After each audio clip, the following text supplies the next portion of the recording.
आज हम polymerisation of alkyne और इसकी टाइप्स को इन डिटेल समझेंगे। जब बहुत सारे अल्काइन के मॉलिक्यूल्स एक दूसरे के साथ कंबाइन होते हैं तो रिजल्ट में एक लार्ज जाइंट मॉलिक्यूल बनता है जिसको हम पॉलीमर कहते हैं। पिक्चर में आप देख सकते हैं पॉलीमराइजेशन में जो एक सिंगल यूनिट होता है उसको हम मोनोमर कहते हैं, और जब दो मोनोमर आपस में मिलते हैं तो डाइमर बनता है, और जब तीन आपस में मिलते हैं तो ट्राइमर बनता है, और जब चार मोनोमर आपस में मिलते हैं तो टेट्रामर बनता है। जब बहुत सारे मोनोमर्स आपस में मिलते हैं तो रिजल्ट में पॉलीमर बनता है, और इस प्रोसेस को हम पॉलीमराइजेशन कहते हैं। अल्काइन की पॉलीमराइजेशन में जब हम इथाइन की पॉलीमराइजेशन करते हैं तो इथाइन का जो एक मॉलिक्यूल है उसको हम मोनोमर कंसीडर करेंगे, और जब बहुत सारे इथाइन के मॉलिक्यूल्स आपस में कंबाइन होंगे तो रिजल्ट में पॉली इथाइन बनेगी। अल्काइन की पॉलीमराइजेशन की दो टाइप्स हैं। फर्स्ट है लीनियर पॉलीमराइजेशन, सेकंड है साइक्लिक पॉलीमराइजेशन।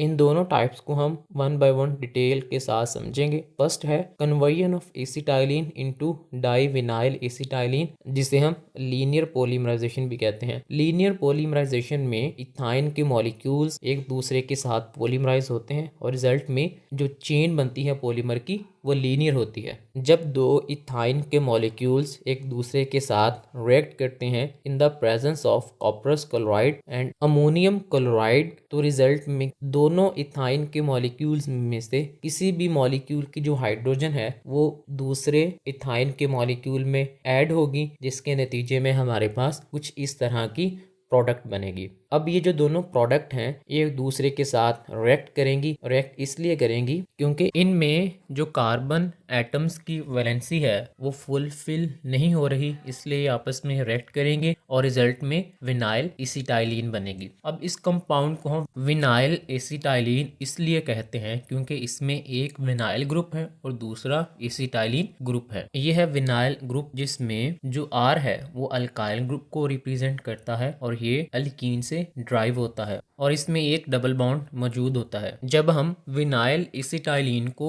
एसिटाइलिन के साथ रिएक्ट करवाते हैं in the presence of cuprous chloride and ammonium chloride तो रिजल्ट में विनाइल एसिटाइलिन में जो हाइड्रोजन होती है वो दूसरे एसिटाइलिन के मॉलिक्यूल में ऐड होती है, जिसकी वजह से दो तरह के इंटरमीडिएट्स बनते हैं और ये दोनों रिएक्टिव होते हैं क्योंकि इनमें जो कार्बन होती है उसकी जो वैलेंसी है वो फुलफिल नहीं होती, इसलिए आपस में रिएक्ट करते हैं और डाइविनाइल एसिटाइलिन बनती है। अगर इस डाइविनाइल एसिटाइलिन को अगेन हम एसिटाइलिन के साथ रिएक्ट करवाएं तो इस तरह एक स्ट्रेट चेन चलती जाती है और इस फिनोमिना को हम लीनियर पॉलीमराइजेशन कहेंगे, और जो पॉलीमर बनेगा उसको हम लीनियर पॉलीमर कहेंगे। विनाइल एसिटाइलिन को जब हम HCl के साथ रिएक्ट करवाते हैं in the presence of cuprous chloride and ammonium chloride तो रिजल्ट में जो पाई इलेक्ट्रॉन्स होते हैं ट्रिपल बॉन्ड के वो हाइड्रोजन पर अटैक करते हैं, एंड अकॉर्डिंग टू मार्कोवनिक रूल जो हाइड्रोजन है वो उस कार्बन में ऐड होगी जिसके पास हाइड्रोजन की तादाद ज्यादा है, तो रिजल्ट में हमारे पास कुछ इस तरह का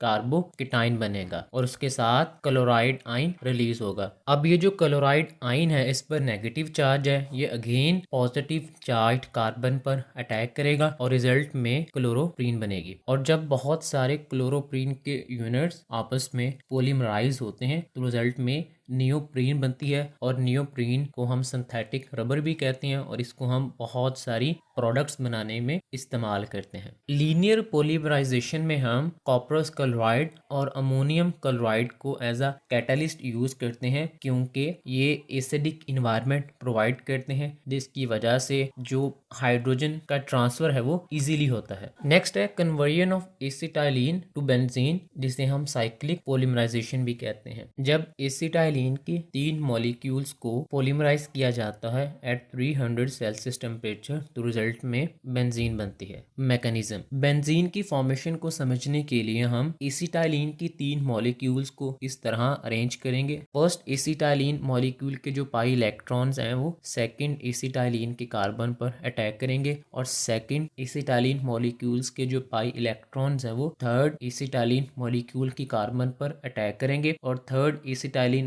मॉलिक्यूल के जो पाई इलेक्ट्रॉन्स है वो फर्स्ट एसिटाइलिन मॉलिक्यूल की कार्बन पर अटैक करेंगे, जिसकी वजह से इन तीनों मॉलिक्यूल्स की जो 6 कार्बन एटम्स हैं इनके दरमियान बॉन्ड डेवलप होगा और रिजल्ट में बेंजीन बनेगी। सो ये था आज का लेक्चर। अगर इसमें कोई भी कंफ्यूजन हो, do let me know in comment section.